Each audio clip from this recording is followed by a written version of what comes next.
Unit 3 गुन्हे शाखेच्या पथकाने 3 गुन्हे उघडीस आणले आहेत.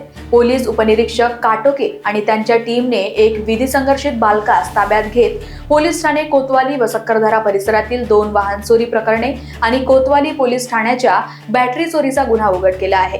या कार्यवाहीत सुमारे 1,14,000 रुपयांचा मुद्देमाल जप्त करण्यात आला आहे.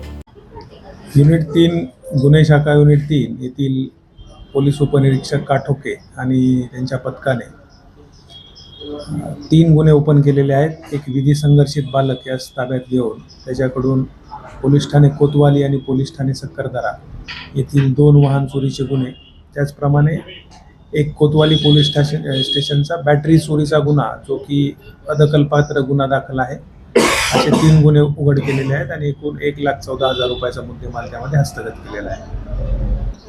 ही जी कामगिरी आहे पथक युनिट क्रमांक 3 येथील मधुकर काटोके, दिलीप लाकडे, दिलीप दासरवार आणि त्यांच्या पथकाने केलेली आहे.